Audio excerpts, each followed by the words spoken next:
All right. I don't know why I have all these weird notifications.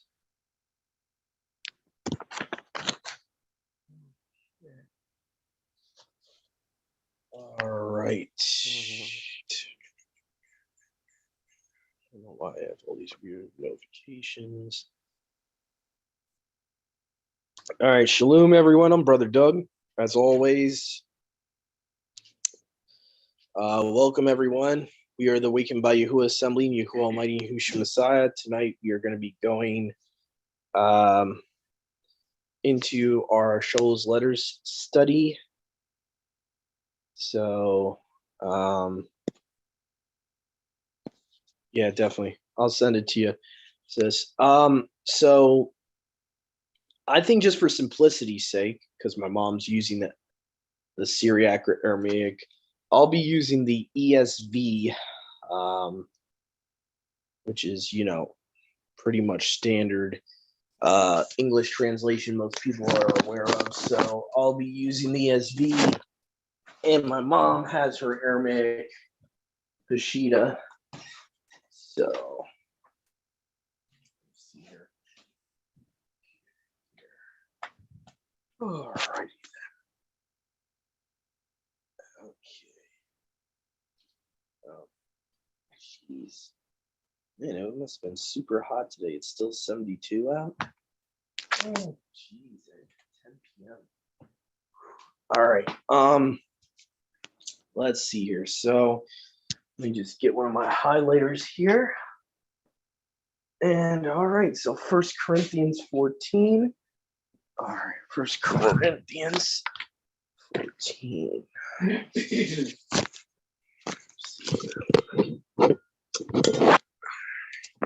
Figure out something I can do here. Okay. All right. Okay.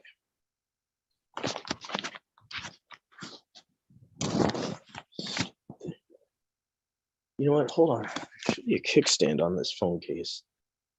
Hold on. I need to order a new phone case. The kickstand on mine is broken, but they came with a warranty. Well, praise Yahuwah for that it came with a warranty. Yeah. I recommend definitely getting, if you're going to get a case, try not to get it from the store. Just because I'll definitely try to get it online. This one though was actually a really decent case. The warranty is like at the time I was like, I don't really need it, but if it comes with it, sure. But it's a lifetime warranty.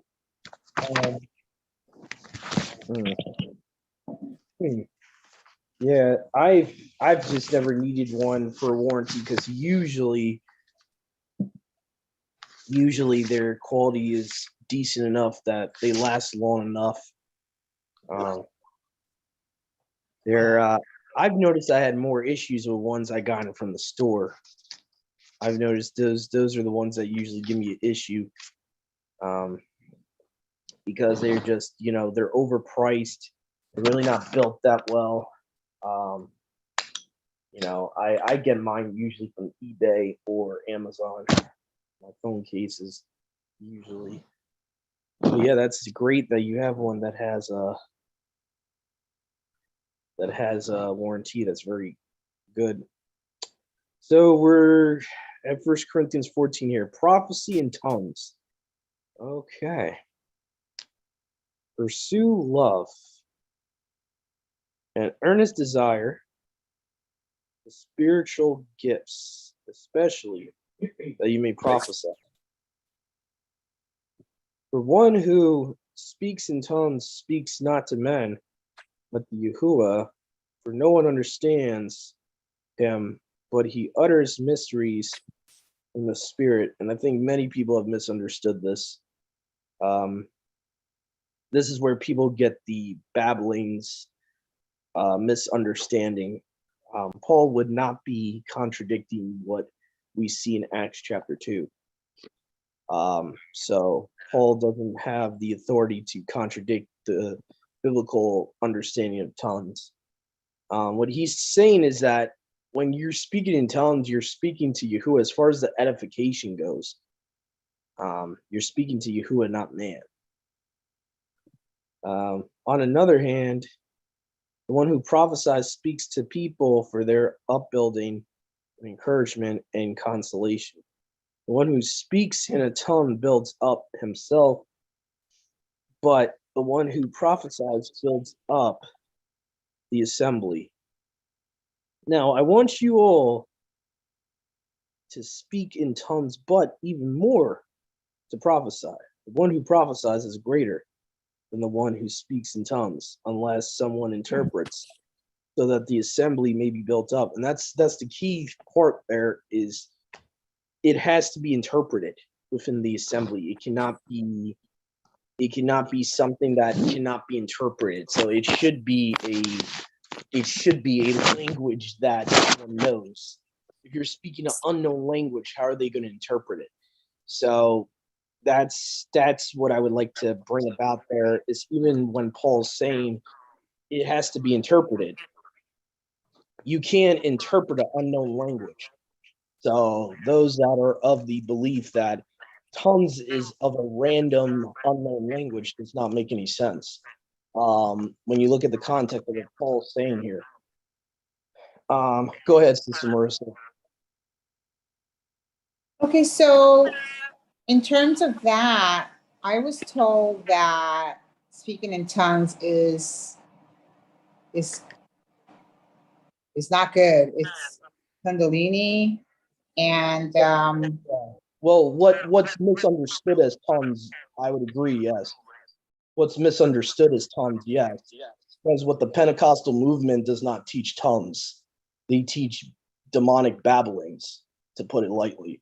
yeah, but Paul says in his word that he wishes that we could speak in tongues. He does say that in the word. So I'm a little confused about why what we it's have being to do portrayed as Kundalini.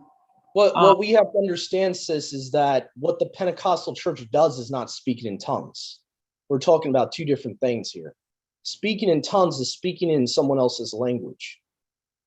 According to Acts chapter 2, you could go there and see what speaking in tongues biblically is versus what the Pentecostal church wants people to believe. It's not the same thing. The Pentecostal church teaches you're babbling and having demonic utterances as speaking in tongues. Paul would never have that understanding. Paul knew what happened in Acts chapter 2. The Spirit gave Peter and them in Acts chapter 2 utterances in other people's languages. That's what tongues is. It was never an unknown secretive language that's babbling. So first we have to understand the difference between biblical tongues and what the charismatic movement has taught is tongues, is two different things. So that's that. So whoever told you that tongues is bad, I would agree, but it's the real tongues is good. Tongues is not tongues is bad. So that's what we have to understand. What the charismatic movement teaches as speaking in tongues is not biblically speaking in tongues. So the charismatic movement has created a distortion and has made people believe you going to shoo-boo-doo and all that is speaking in tongues. I'm not trying to make fun, but I've had brothers and sisters. Brother Joshua's just laughing. Yeah, I'm not trying to make fun. Please don't mistake it. I'm just being honest. You're not. I know you're not. That's not what Paul's talking about with tongues, because we can go to Acts chapter 2 here, and it clearly says they spoke in each and everyone's language. So basically what I believe happened in Acts chapter 2 was not just the outpouring of the Ruach prophesied in Joel 2, but was like a reverse of the Tower of Babel with the languages. I believe that was Yahuwah showing that one day we're all going to have the same language. One day there's going to be no more division of language, no more 72 languages. And so I believe that's the proper interpretation of Acts chapter 2, because you'll see it even says that the Spirit gave them utterance in several languages or others' languages. it does not say they gave them like some weird mystical language. It says they gave a language to them that those people from those areas understood. And the context is, how would they know our language? How would they know someone from Tyre's language? How would they know someone from Crete, Greece's language, without the Spirit giving them utterance? So that's the context of that. So I want to make it very clear. I'm not against biblical tongues. I'm against the demonic perversion and what the charismatic movement does and lies to people and tells people that's tongues. It's not biblical at all. It's you're actually letting demons in when you're doing those weird utterances, is what's going on. You're actually letting spirits come in. And like Sister Marissa said, a person told her that pretty much you got a Kundalini spirit. Yeah, that's because that type of practice of babbling is letting some type of spirit in you when you're doing stuff like that. When you're doing stuff that is demonic, you're allowing spirits to come into you. So that's what I would say. And Paul here is not disagreeing with the Acts chapter 2. I know a lot of people love to use this chapter and say he's talking about an unknown language. If that's the case, then why would you need an interpreter? If it's talking about some heavenly unknown language, what is the purpose of an interpreter? Okay, so anyway, but go ahead, Brother Yahusha. So if you look up Hindus speaking in tongues, and this is coming from someone who was engulfed in it, I was in the Pentecostal circles. I spoke in it in Babel for quite a while, before Abba corrected me.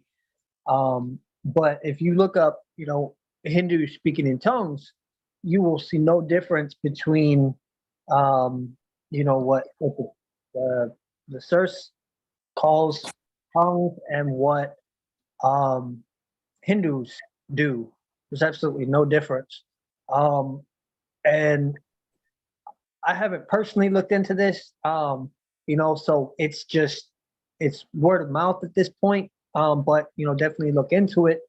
But the Christian that kind of both of us stopped speaking it together, he was sharing with me at one point, this is when I was fairly slowly beginning to come out of Christianity, that the first people that in charismatic and Pentecostal circles that began to, when that first the first revival, so-called revival happened, that where they were speaking in Babel, the first guy that brought that into the source was a pastor that had just come back from India, or two pastors that had just come back from India. So no coincidence there.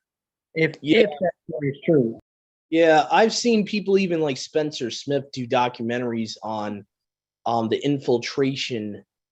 I forget what it was called, but he did a video about how the Kundalini infiltrated Christian groups from India, like somewhat what you're talking about. Spencer Smith has noticed from his research as well that what would happen, they would go to India and then they would talk with these what do they call them, gurus? Or I guess I don't. You got Guru Pipka and all that out there, and they would talk with these gurus and then try to take theology from Hinduism or I forget what it's called, Suism or whatever, and they would try to meld it together. And that's why there's so much Kundalini stuff in the Christian church today, is because there's infiltrators. There's supposedly part of their plan for the one world government is they would have to get Christians unknowingly accept Hindu type of theology and like basically accept their type of spiritualism is the only way you're going to get a one world religion. You would have to get everyone on the same page. You would have to get people subtly adhering to spiritualism, to Eastern mysticism. And like you can look it up for yourself. Like there's basically this concept of like these Christian pastors who go to India and then and then all of a sudden they would come up with these new supposable, you know, revelations that God gave them when they talked to these, you know, Hindu teachers and these gurus, you know. And supposedly some of these gurus would even come into the churches and would teach them, you know, theology and say, you know, this and that, we're not so different, you know. And I think that's where the Christian church is going at this point. It's going to become like amalgamation with Hinduism, with Eastern mysticism. And you know, you even see that somewhat with the Christian Zionist movement, where Kabbalah is entering into the Christian circles even, and all that. And you got you know, Shekinah, you know, you got pastors using the word Shekinah in a Christian church. You know, so anyway, but Brother you know, Doug, what's the is it like Shekinah glory or something like yeah, that? yeah, Yeah. it's the divine feminine, uh, you know, basically Mhm. divine feminine of the Kabbalah. So Okay. like yeah, every religion has their own version. You got Sophia of Gnosticism, Mother Earth. You got almost every, I would say every religion has their own version of Semiramis. Semiramis in the Kabbalah thought became the female aspect of Hashem, and you'll like, if you go to Israel today, you know, a Mhm. lot of Kabbalists out there, they'll say that Yahuwah is not just masculine; he's masculine and feminine. So they turn him into a androgynous deity. Mhm. Um, and I've heard people like John Hagee preach it. I'm like, this guy's a Christian pastor. Why is he saying Shekinah glory? So there's like a Christian Zionist type of movement out there where they're misunderstanding scriptures about blessing Israel. They're misunderstanding scriptures about that. So they're blending Christianity with the Kabbalah and all that. And that's why they think Mhm. Yahusha is Metatron and all that. There's like a blending going on. So yeah, but you can look it up for yourself. The Shekinah glory, the only sources that they have for it today, even on Wikipedia, they admit it's nowhere in the Bible. It's in Yeah. rabbinical sources. Um, and it's basically these rabbis believe that there was this female aspect, that there was this, you know, and so that's kind of where that comes from. So, but you can trace every religion has it. It's just the Kabbalists are very obvious about it, and you know, Catholicism is very obvious about it as well, with Mary worship and all that. And but almost every religion has it. I recommend a documentary. I sometimes share with a lot of people to understand why the divine feminine is not scriptural. I recommend, it's called "The Day the Devil Disappeared," the name of the video, and it goes through the whole thing how Satan at some point in time started using Semiramis to get worshipped through her, and why there's all these mother goddesses in all these religions is he's using her as like a pawn to get the worship. And same thing with Baal. Why he used Baal, why he used Nimrod, is like that it was an easy way for him to get people's worship away from Yahuwah. And by extension, if the whole world's worshiping Baal and Ashtoreth, they're worshiping Satan by default. So it was easy for him to do that. And it's a pretty interesting documentary. It's called "The Day the Devil Disappeared," and it talks about all about that. Most people don't realize Columbia was a name of a goddess. Why we have District of Columbia. Columbia was the goddess that these so-called founding fathers worshipped, under many names, whether it was Columbia, Reason. There was even a book, I think, by Thomas Paine called "The Age of Reason." They actually worshipped a female goddess deity under the name of Reason, and they believed anything that's not logical, you can't believe. Anything that's supernatural has to be thrown out. So I really recommend people look into that and see where all those connections come, because that's where the whole Shekinah comes in. The Catholics even tried to make people believe that the person of wisdom is Mary.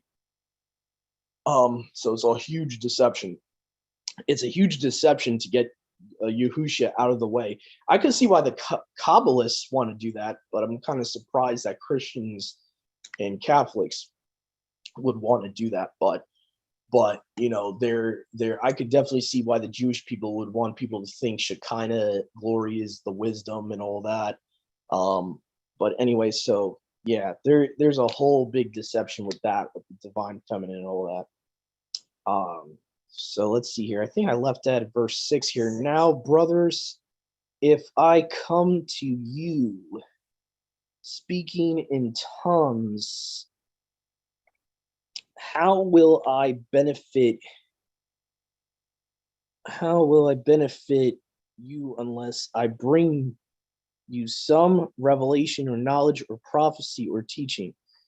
If even lifeless instruments such as the flute or the harp do not give distinct notes, how will anyone know what is played? And if the bugle gives an indistinct sound, who will get ready for battle? So basically he's saying like everything has to have order. There has to be edification. Whatever is being brought to the assembly has to be brought for edification purposes. You okay, Mom? Yeah. So with yourselves, if with your tongue you utter speech that is not intelligible, how will anyone know what is said? For you will be speaking into the air. There are doubtless many different languages in the world, and none is without meaning. But if I do not know the meaning of the language, I will be a foreigner to the speaker of a foreigner to me. So with yourselves, since you are eager for manifestations of the Spirit, strive to excel in building up the assembly. Now, I just want to mention something here. Certain terms in our modern English language, because of stupid movements out there, when Paul's talking about manifestation, he's not talking about like some mystical understanding, or he's not talking about you manifesting something. Because I know like in social media, they've taken manifesting, and especially the New Age movement, and they put a bad stain on that word. That's not what it means. Like the word manifest just means reveal. That's all it means. It doesn't mean like you're a creator and you can speak things into existence. Like the New Age concept of manifesting is not biblical. So I just want to put that out there. I know a lot of people get tripped up with that word. That's not the original definition of that word. Anyway, verse 13, therefore one who speaks in a tongue should pray that he may interpret. For if I pray in the tongue, my spirit prays, but my mind is unfruitful. What am I to do? I will pray with my spirit, but I will pray with my mind also, and I will sing praise with my spirit, but I will sing with my mind also. Otherwise, if you give thanks with your spirit, how can anyone in the position of an outsider say, so be it to your thanksgiving, when he does not know what you are saying? So again, Paul is saying that he's actually going against the whole babbling thing. He's actually debunking that understanding. He's saying that if they don't know what the heck you're saying, how are they going to say, so be it? Okay, when you're giving thanks or when you're praising Yahuwah. For you may be giving thanks well enough, but the other person is not being built up. I think, Yahuwah, that I speak in tongues more than all of you. Nevertheless, in the assembly, I would rather speak 5 words with my mind in order to instruct others than 10,000 words in a tongue. Brothers, do not be children in your thinking. Be infants in evil, but in your thinking be mature. Basically, he's saying, be mature in righteousness, but be children in evil. Like basically he's trying to say, be as sinless as possible, is what Paul's saying. In the law it is written, by people of strange tongues and by the lips of foreigners will I speak to the people. speak to this people, and even when they will not listen to me, says Yahuwah. Thus tongues are a sign, not for believers, but for the unbelievers, while prophecy is a sign, not for unbelievers, but for believers. That's interesting. If, therefore, the whole assembly comes together, all speak in tongues, and outsiders or unbelievers enter, will they not say that you are out of your mind?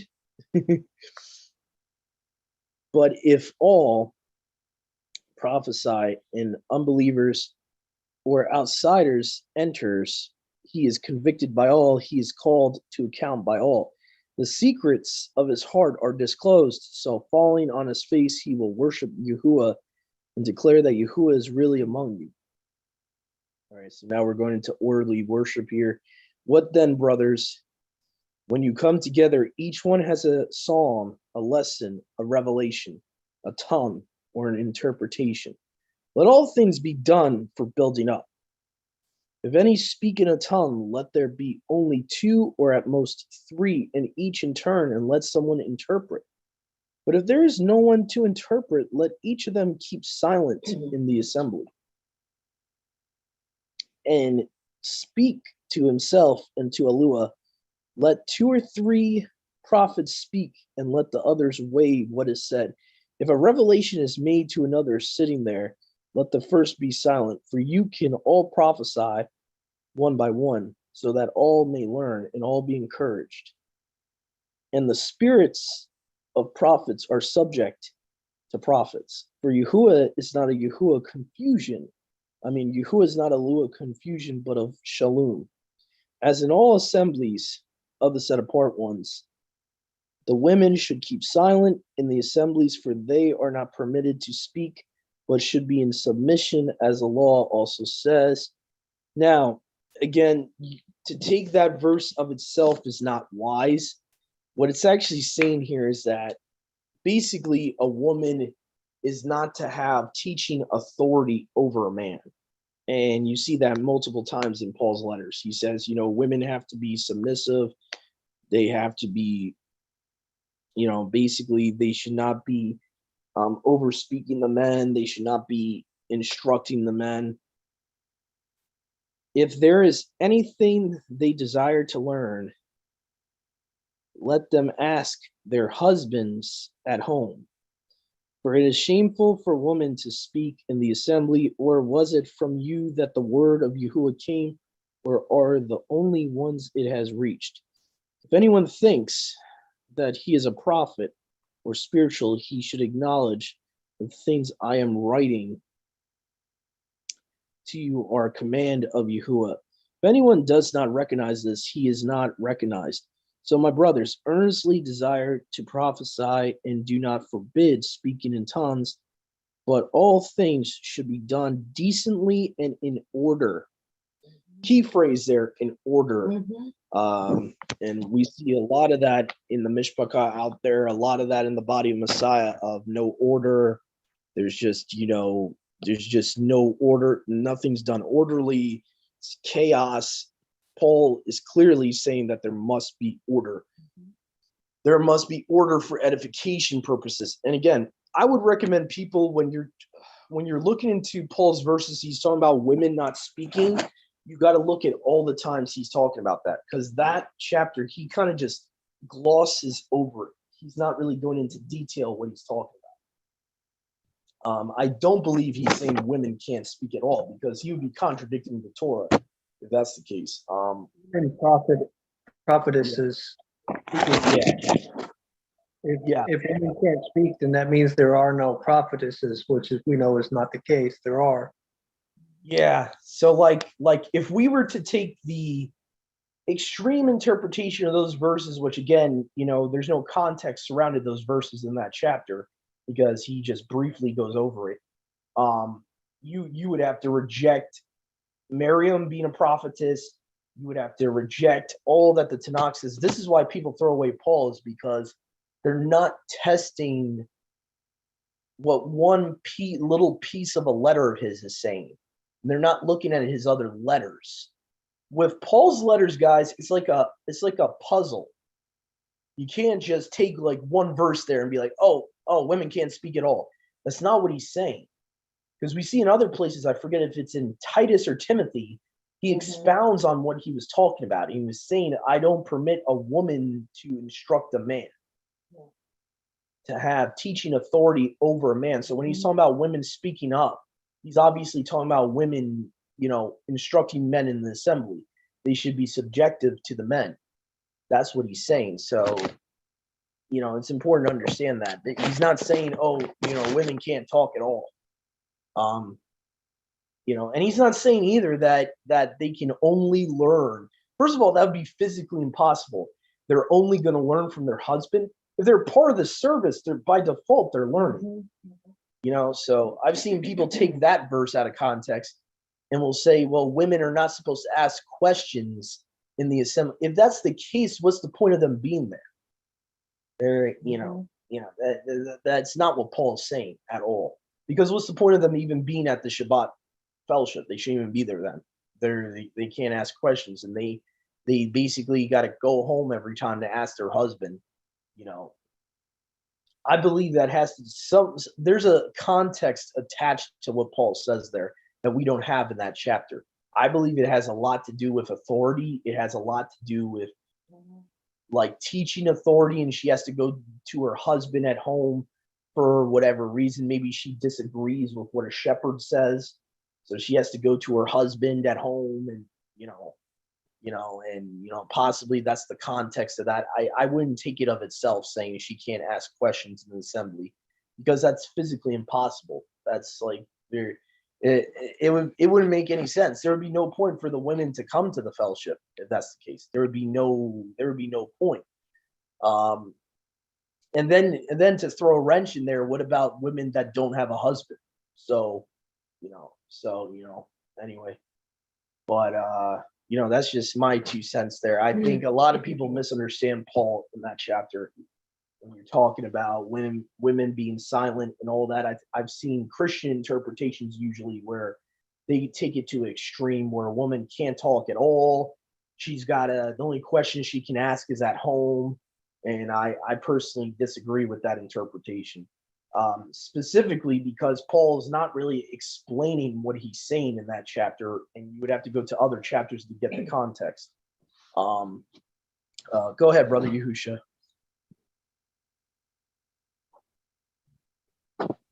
Hold on, let me find where was that? I bookmarked it. Possibly.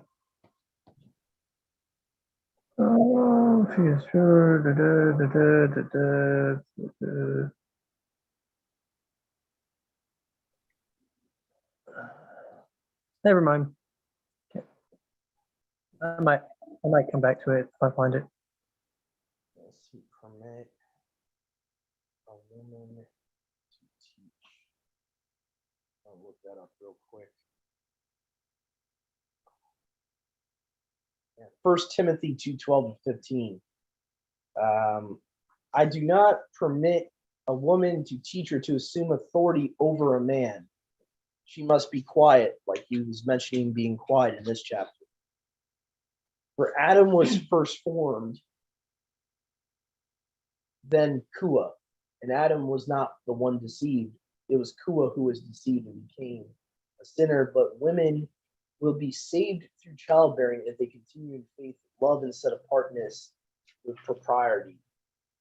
So 1 Timothy 2:12-15 shows that the context of being quiet Paul's talking about is, the headship. He's talking about women cannot teach men. They cannot have authority over men. That's the context. So I would recommend when looking at chapters like this, you might want to go into other letters of Paul, like 1 Timothy. So 1 Timothy 2:12-15 gives the context, it seems.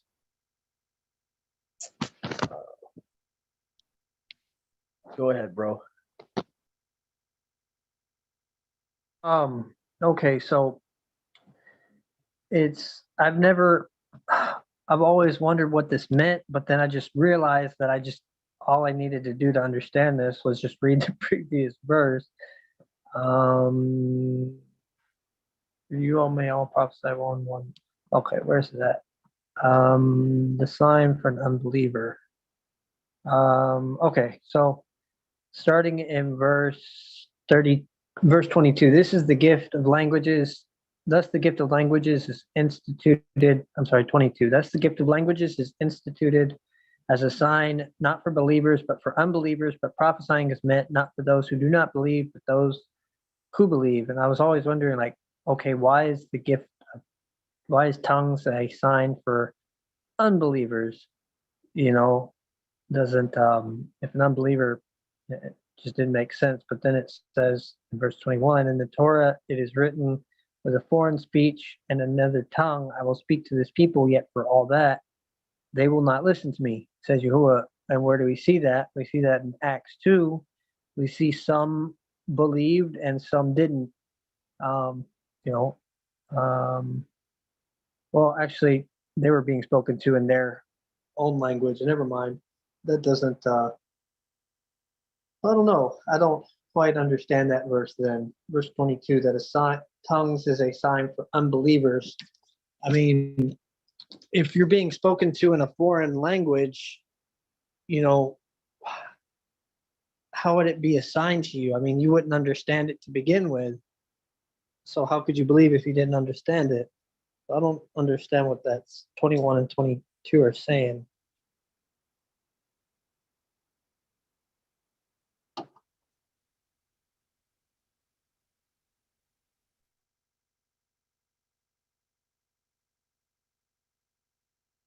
I think you're muted. To go back to your point in Acts 2, it's they were speaking languages of other nations that were not believers. So at that moment, Milk is in the waiting room. yeah. So basically, you had the language of the Cretans being spoken until they believed on Yahusha. They were unbelievers technically. Language of the Egyptians, language of this people, that people. So what Paul I think is saying is he's bringing it back to Acts chapter 2. He's saying that the purpose of tongues would be for unbelievers. What would the purpose of tongues be for people that are already believers? Like Yahuwah used. I get that, but in verse 21, he's saying that Yeah.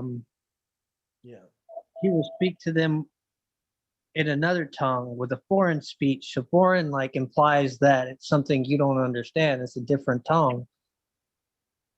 Yeah. Yeah, I don't know what that. Their tongue, unless it's. the Yeah, tongue I that don't. they're speaking. Yeah, I don't know exactly what that means. I don't know. That could be some prophecy he's alluding to. That could be some. I don't know. I don't know what that could be referring to. But I think I found my answer for 35. The context of 35. The King James seems to have worded it a little bit better. It says, if she learns anything, meaning she's learned something from the fellowship, then she should go home to her husband and ask her husband. So it has to do with doctrine. That makes perfect sense to me because when you get married, the head is who you basically you're submitting yourself to your husband's doctrine. So when a woman right is at the fellowship, she's listening to a brother teaching. Before saying anything, she should go to her husband and say, "Hey, is this right?" So now I get it. Now that makes sense. Some translations though just word it extremely weird. They word it very generalized. So the King James does a little bit better job. Yeah, because the modern versions will paraphrase and say it's inappropriate for women to speak out in the assembly and this and that. So it gives off like a wrong idea, some of these versions. Okay, well, yeah, I'm fine. I'm fine. All right, so we're going to move on here. We're going to go to chapter 15, the resurrection of the Messiah. Would you like to read, Mom? Sure. Moreover, my brothers, I declare to you the good news which I preached to you, and which you have accepted, and for which you have stood firm, by which also you are saved, if you are keeping in remembrance that very word which I have preached to you, and if your conversion has not been in vain. For I delivered to you first of all that which I had also received, that Messiah died for our sins according to the scriptures, and that he was buried, and that he rose again on the third day according to the scriptures, and that he appeared to Kepha, then to the 12. After that, he appeared to more than 500 brethren at once, of whom a great many are still living, though some have gone asleep. And after that, he appeared to James, then to all the apostles. And last of all, he appeared to me also, ignorant and imperfectly developed as I was. For I am the least of the apostles, and I am not worthy to be called an apostle, because I persecuted the church of Yahuwah. But by the favor of Yahuwah, I am what I am, and his favor that is in me has not been in vain, for I labored more abundantly than them all. Got that right. Yet not I, but Yahuwah's favor that is within me. Therefore, whether it were I or they, so we preached, and so you believed. Now, if it is preached that Messiah rose from the dead, how can some say among you that there is no resurrection of the dead? And if there is no resurrection of the dead, then Messiah also has not risen. And if Messiah is not risen, then is our preaching in vain, and your faith is also in vain. And we are also found false witnesses of Yahuwah, because we have testified of Yahuwah that he raised up Messiah when he had not raised him. For if the dead rise not, then neither did Messiah rise. And if Messiah did not rise, your belief is in vain, and you are yet in your sins. And also then, those who have died in Messiah have perished. If in this life only we have hope in Messiah, then are we of all men most miserable? But now we know Messiah is risen from the dead and become the first fruits of those who have died. For since by man came death, but through man came also the resurrection of the dead. For as in Adam all die, even so in Messiah shall all be made alive. But every man in his own order, Messiah the first fruits, afterward they who belong to Messiah at his coming. Then will come the end, when he shall have delivered up the kingdom to Yahuwah, even the Father, when he shall have put down all rule and all authority and power, for he must reign till he has put all enemies under his feet. And the last enemy that shall be destroyed is death, for he has put all things under his feet. But when he said all things are put under him, it is clear that he who put all things under him is accepted. And when all things shall be subdued under him, then shall the Son also himself be subject unto him who put all things under him, so that Yahuwah may be all in all. Else, what shall they do who are baptized for the dead, if the dead rise not at all? Why are they then baptized for the dead? And why do we continue to stand in danger every hour? I swear by your pride, my brethren, which I have in our Messiah, Yahushua Mashiach, I die daily. If after the manner of men I were thrown to wild beasts at Ephesus, what good would come to me? If the dead rise not, let us eat and drink, for tomorrow we die. Do not be deceived. Evil communications corrupt good manners. Awake your hearts to righteousness and sin not, for some have not the knowledge of Yahuwah. I say this.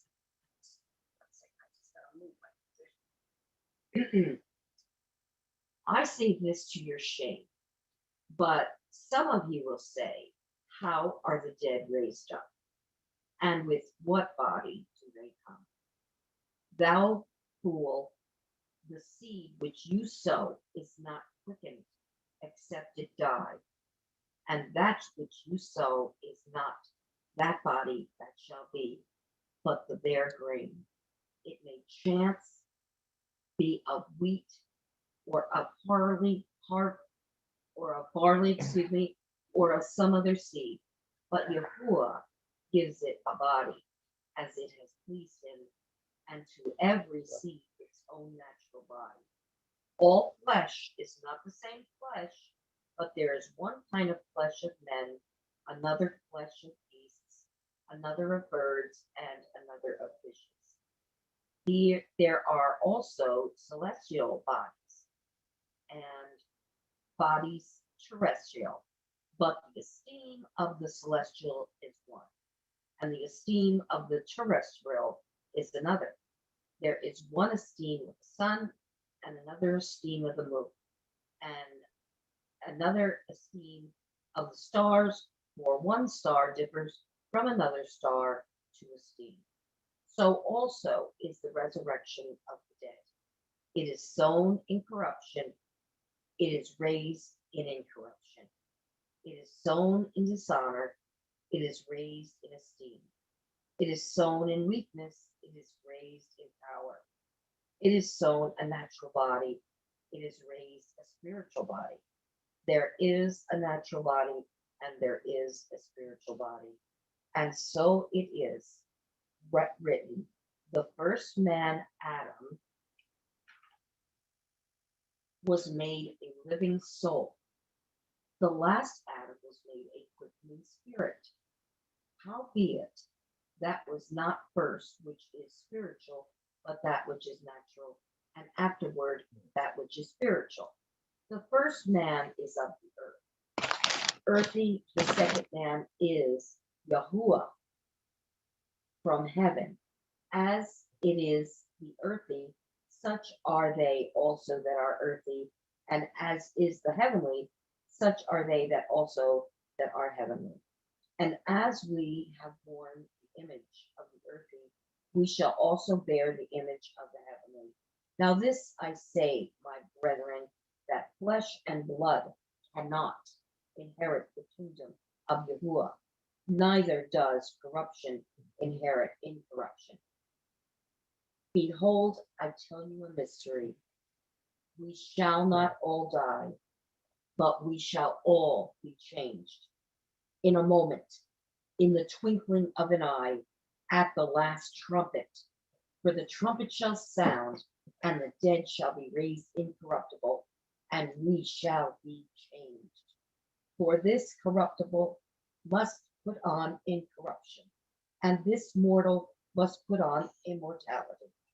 So when this corruptible shall have put on incorruption, and this mortal shall have put on immortality, then shall be brought to pass the saying that is written, death is swallowed up in victory. O death, where is your sting? O grave, where is your victory? So the sting of death is sin, and the strength of sin is the law. But thanks be to Yahuwah, who has given us the victory through our Master Yahushua Mashiach. Therefore, my beloved brothers, be steadfast, unmovable, always abounding in the work of the Master, for for so much, as you know, that your labor is not in vain in Yahusha. That's a beautiful passage. Beautiful passage. Go ahead, Brother Yahusha. Yeah. Go back to verse 41. There is one esteem of the sun, and another esteem of the moon, and another esteem of a star. One star is greater than another star in esteem. So what I was seeing is like, okay, the esteem of the sun is the light of the sun. You know, the light of the sun is still the sun. It's just what the sun emits. Yahusha is called the esteem of Yahuwah, and he's called the light of the world. So just based off this one verse alone, verse 41, if Yahusha is the esteem of Yahuwah, then based off this verse, he has to be Yahuwah because he is the light that is emitted from Yahuwah. I don't know if y'all are following me on that.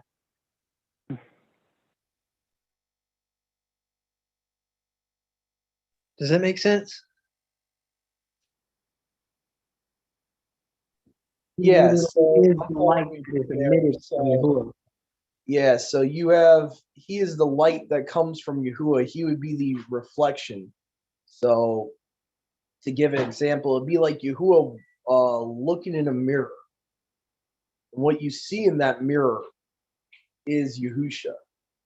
If Yahuwah was to look in a mirror, he would have to be Yahuwah because he's his reflection. Your reflection, I think most of us would agree, our reflection is not a separate person. If I look in the mirror and I omit a reflection in the mirror, that's not a separate person. That's my reflection. And that's kind of how I see it as well, is that Yahusha is the exact physical representation, like Paul says, the exact. Um, so, you know, he's the exact physical embodiment of the Alua. And so, yeah, it's like it would be like one of us looking at our reflection, literally, or having a shadow, casting a shadow. Your shadow is not a separate person. That I mean, that's to dumb down and simplify. If I could ever simplify the oneness, the physical aspect of it is Yahusha is a exact reflection, physical reflection of Yahuwah. And that's so, for example, like the man who wrestled Jacob was the esteem of Yahuwah, was the form of Yahuwah. Septuagint actually says form, by the way. It actually says image or form of Alua. So the Septuagint understands that it wasn't a regular man who wrestled Jacob. It was the reflection of Yahuwah who wrestled Jacob. And you see that all throughout Scripture. You see that all throughout Scripture. You know, I came across this interesting topic recently, looking at the early rabbinical thought of the first century. I found this interesting, that the concept that you had two powers in heaven, the Word of Yahuwah and Yahuwah Himself, that belief system, even in Judaism, was not rejected until 200 AD about. So I just find that interesting, because that means they had a concept of the oneness at some point in time. Say that again. When was it rejected? 200 AD.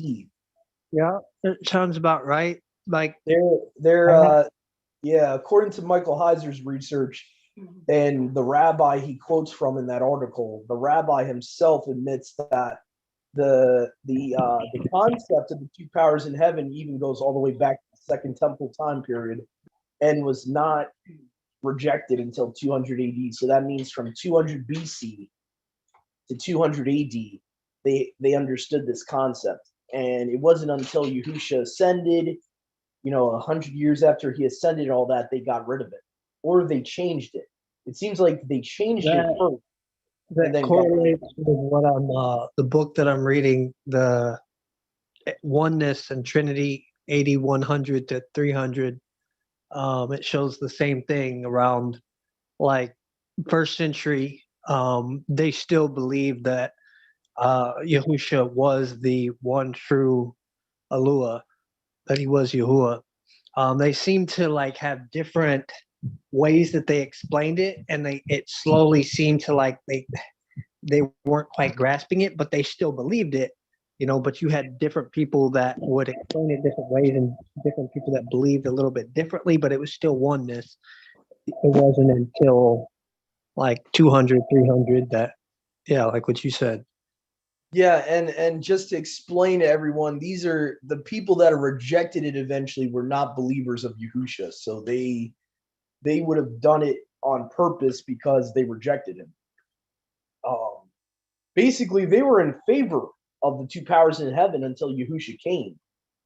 Then 100 years after he resurrected and ascended, they realized, okay, we got to change our theology because the very guy we rejected claimed to be this second person in the role of the two powers. So now they had to get rid of their theology.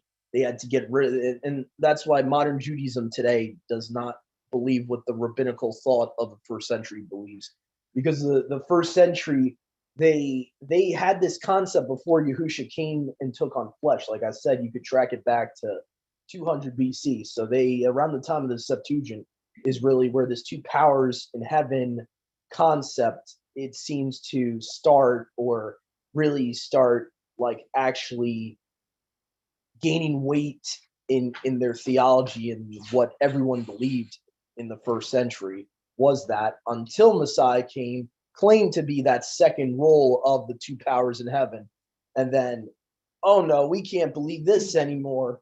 I think what originally happened was it wasn't cold turkey. They didn't get rid of the cold turkey. This is just my theory here. I believe that when Yahusha ascended, they started replacing him with counterfeits. I would have to look into when Metatron was created, but Metatron, I believe, was a replacement in their religion for him. It was a replacement theology for Yahusha, because we all know Yahusha is the Malach Yahuwah, right? Well, you ask a Kabbalist who they think the messenger of Yahuwah is, it's not Yahusha. It's Metatron. So just based on what they believe today, at some point in time, Yahusha gets replaced by that guy in their own religion. And then we get this idea of a quote unquote lesser Yahuwah. You still have the two powers in heaven, but it's not equal anymore. The second role is now a lesser Yahuwah, and now he's not equal, even though Paul said he was equal, and he considered it not robbery to be equal. So I believe that started first, and they kind of, after a while, perverted it into a weird trinity at some point, and then like you would have Hashem, Metatron, and Shekinah or something like that. And then eventually, it got to where modern Judaism, is today, probably 200 AD on. They just rejected the whole thing. And they stuck with it's just Hashem in heaven, him by himself, no oneness, just Hashem, that's it. And that at some point, you even had the us in Genesis become Hashem and the angels, of who was with Hashem creating man. So, they went through cycles of changing their theology. And I think, though, at one point in time, we can link it, especially using the Targums. In the first century, they easily believed that there was Yahuwah, the word of Yahuwah, which was one Alua. They were only plural in role, but it was the same person essentially. And you can look this up for yourself. The two powers in heaven concept. It was the idea that a version of Yahuwah was sent to earth to cohabit with mankind. Basically, what we believe is what they believed in the first century, is what I'm saying. This is not a Christian creation by no means.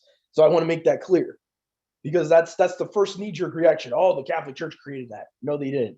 No, they didn't. Because the rabbinical people of the first century AD already believed this. That's the point I'm trying to make. Jewish people of the first century believed this. Okay, Yahudim of the first century believed this. Not, you didn't even have a Catholic Church until 100 AD to like 200 years later. Okay, you didn't have a Catholic Church till. Okay, so the reality is that there was this truth of the two powers in heaven concept. They eventually rejected it from my own research. They rejected it between 200 and 300 AD. And somewhere in between, they started perverting it. And unfortunately, a lot of our brothers and sisters that believe Yahushua is a lesser Yahuwah, he's not exactly Yahuwah, that is, unfortunately, Kabbalistic theology. And unfortunately, and I'm not trying to attack anyone, but if you really research where the whole lesser Yahuwah comes from, it's not from the scriptures. It's not. And so I want to make it clear about that. Yahushua's never been called a lesser Yahuwah. He was always by the New Testament authors identified as the Father himself. He never was called a lesser Alua and all that. So basically what the Jehovah Witnesses believe today is really no different from Metatron theology. Really no different. It's really like they Christianized. And I kind of wonder if Charles Taze Russell, if he knew any Kabbalistic rabbis, because to me, that's way too similar. You have like Yahuwah, and then you have Michael, aka also the son of Yahuwah, who was used to create the world. He's not exactly the father. He was used to create the world. He's the strongest angel that was used as a co-creator. To me, that sounds a little too similar to Metatron theology. A little too similar. And so you'll see in all these heretical sects, they hold on to some type of like Metatron Kabbalistic theology. They don't even realize it. But anyway, go ahead, bro. Yeah, I get the two powers concept. It's just not a. I just don't like the. I don't like the terms. Just as when you think of power, you think of Alua, that being one of the definitions. So like when I hear like two powers, it takes me to like two Elohim. Mm-hmm. Yeah, I got you. I'm just using that terminology because that's what it was coined as in the first century. But what we have to understand too, though, even with the word Elohim, the word Elohim was never understood as two in physicality. And I know many people that know modern Hebrew better than me. The word Elohim is plural only in majesty. It is not physically plural. So meaning like when it says, in the beginning, Elohim created the heavens and the earth, it's not saying multiple mighty ones. That's a misunderstanding. So I think the whole plurality thing, why we have a stigma with the plurality thing, is more like we're trying to mix our Western upbringing with what there's like certain words in the Hebrew language can be plural, but doesn't mean it's physically plural, like it's multiple people or whatever. So that Why is it Elohim when you're referring to other mighty ones? Mighty ones, not mighty one, like Balim. Like if there's multiple Balim, they would be false mighty one, or they would be false Elohim rather than a false Alua. Yeah, I don't know. I'm guessing that they, for some reason, did not have a separate word for false mighty ones, or they chose not to use a different word. Because from what I've looked at, even in the Greek, theos is both used for Yahuwah and the mighty ones of the nations. So it's not just the Hebrew language, like the other languages of the scriptures too are like that, where they don't differentiate. Like that word is so generic that it can be used for human rulers, for principalities, even for angels, in certain areas. Like it's not a specific name. It's not like it's specifically for Yahuwah. I think that's why is one of the reasons is that's a very generic word. Even in the Greek, theos is used like a lot. Unless I'm wrong, and theon is used for other mighty ones, I would have to look back into that because I know other ministries have supposedly they're argued that theon is supposed to be the Greek word for mighty ones of the nations. I would have to look into that myself. I haven't seen confirmation with that. But yeah, that would be my answer. Is that they don't really differentiate. There's not like really a separate word for the mighty ones of the nations. But anyway, yeah. But yeah, two powers in heaven concept is not like probably a good title for it, just with it being plural as powers, but it's just the basic concept. The concept of it, taking away the title, is the concept you had two roles for one Alua. You had two roles. You had Yahuwah and Debar Yahuwah, and it was the basic oneness concept of the first century. And what happened was, like we were talking about, was at some point in time, it seems like around 200, 300 AD, they rejected it. So my assumption would be they rejected it because they realized they can't believe in this anymore if they reject Yahusha. So they, yeah.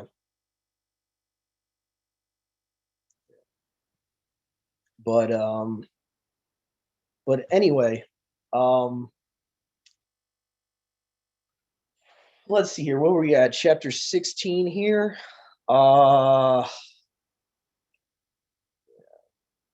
Let's see here. So who hasn't gotten a chance to read yet?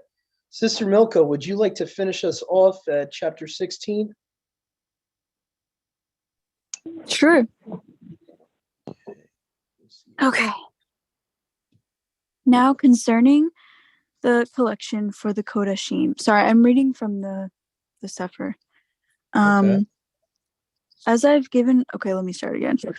Now concerning the collection for the Kodashim, as I have given order to the Chaldees assemblies of Galatia, even so do ye. Upon the first Shabbat, let every one of you lay by him in store, as Elohim has prospered him, that there be no gatherings when I come.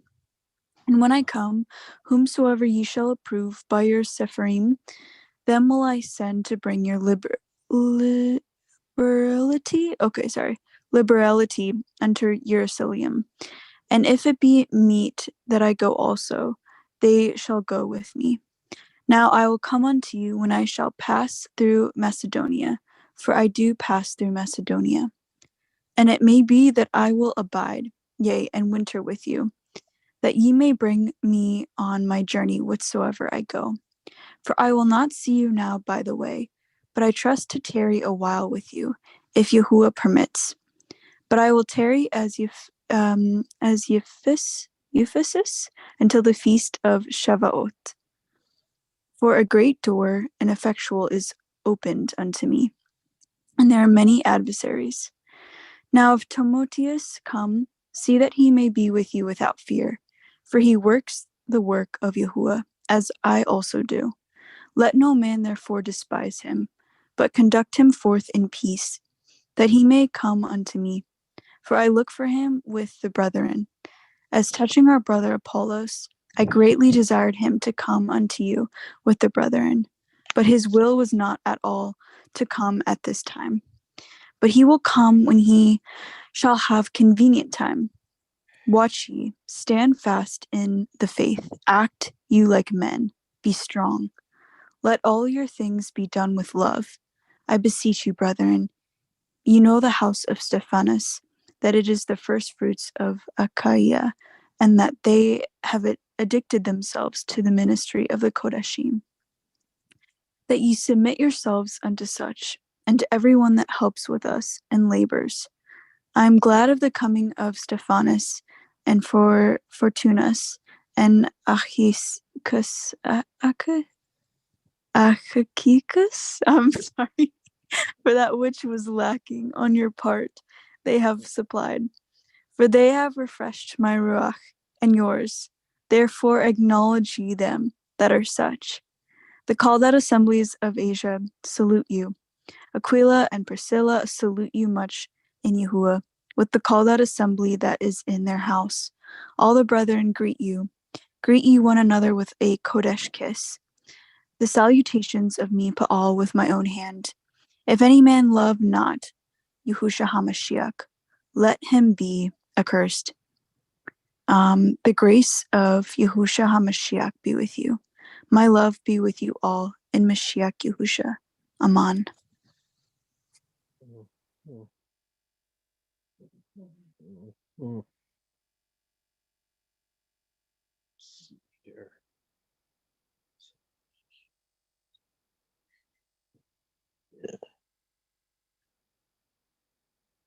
Yeah, anathema, I think, means condemned. I think it's a Greek word for condemned, if I'm not mistaken. Let's see Cut here. off. I think anathema is cut off, I think. Okay. Mine says cursed, but I don't know if that's an anathema. Yeah.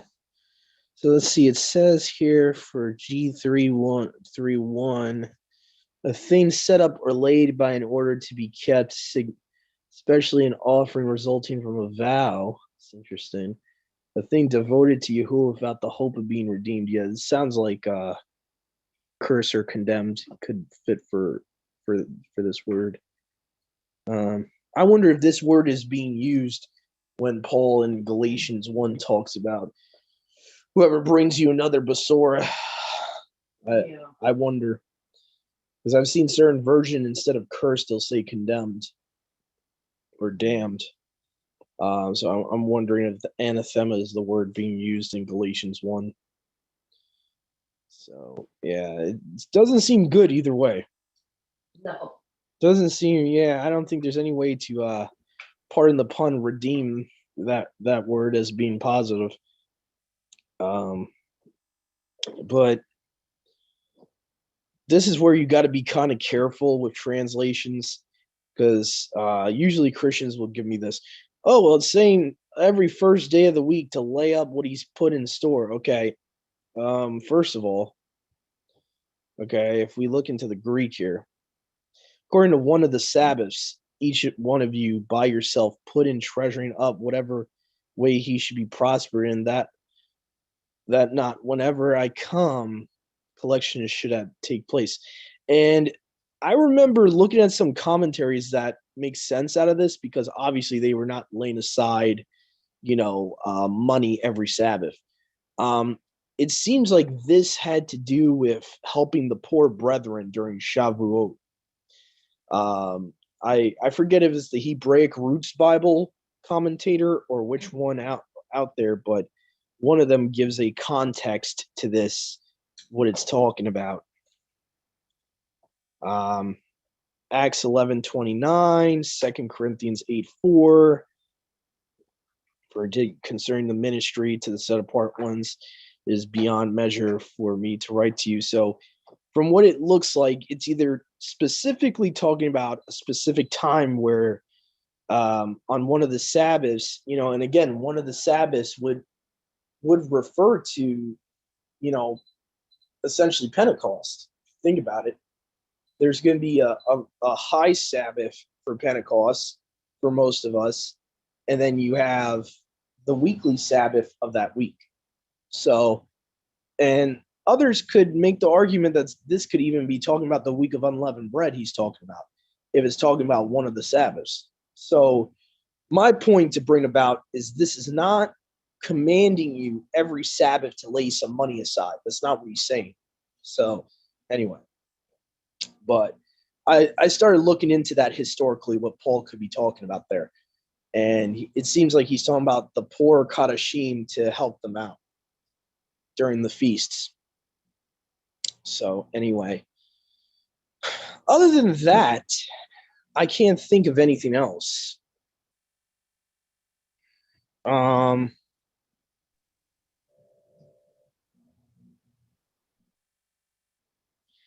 Yeah, and actually, if you look later on in the chapter, he's talking about Shabuot. So, yeah.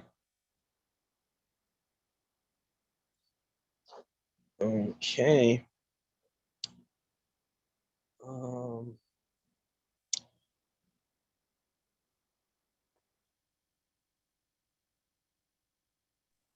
That term, Maranatha, for anyone that wants to say that um, that the renewed covenant was written in Greek and wasn't written in Aramaic or Hebrew before that.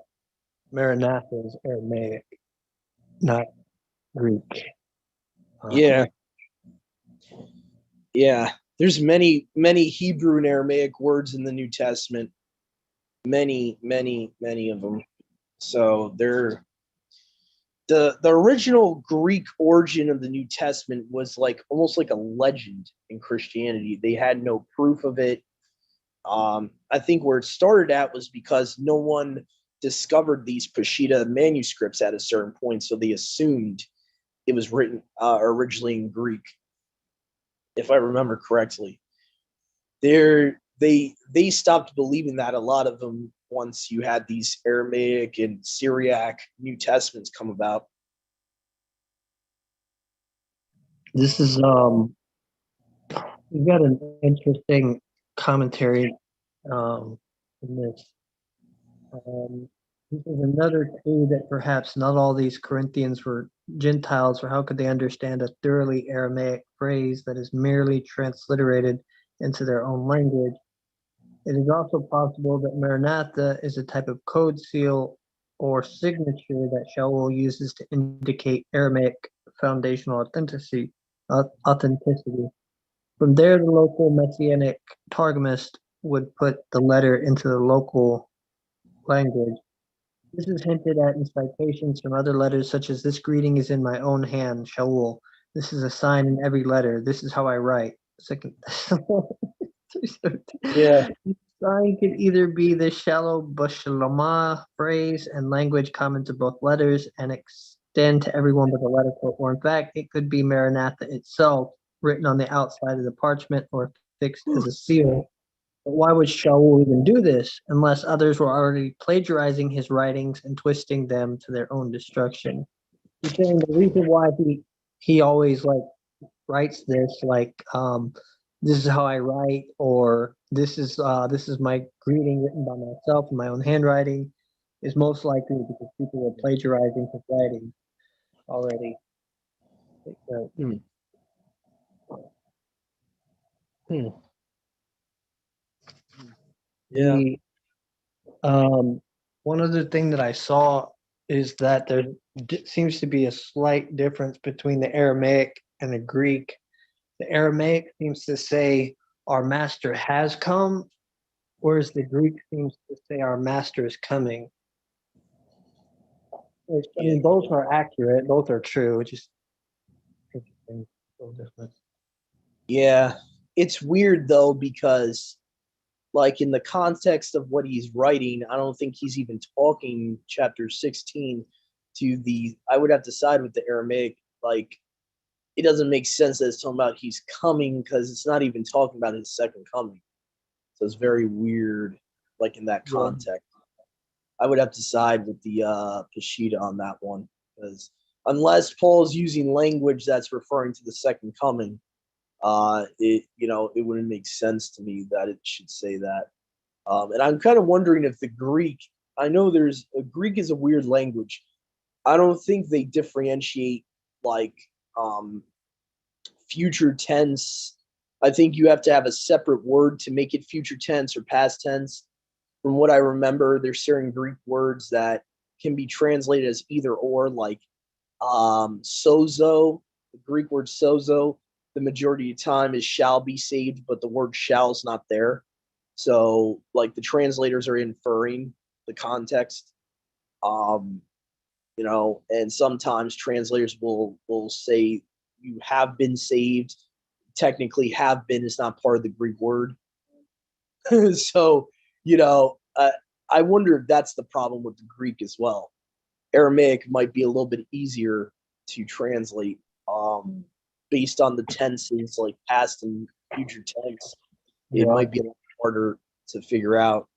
I just remember that too, because there's certain translations that will like really do it bad. They'll be like, you are being saved, like it's a process. It's like, what? I think two possibility is that Aramaic is it's not a language that's used anymore. So what was Aramaic then is Aramaic now, whereas the Greek language seems to have been altered and re-altered and re-altered. So a lot of things like it's possible that like Greek is just hard to, I mean, if Greek keeps changing, then yeah, it would be harder to translate and find like its original definition of something. Yeah.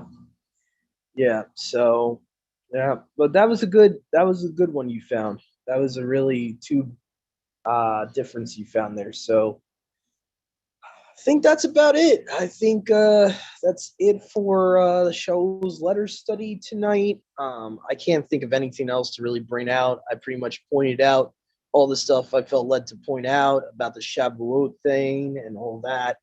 Um, so yeah, um, yeah. So I trust that you guys are enjoying this series we're doing with Shauls Letters. If you're new to the YouTube page, please like, share, and subscribe. Click on the notification bell so you'll know when we're doing live videos. It's just going to help you out. It's more of helping you out so you know we're doing a video.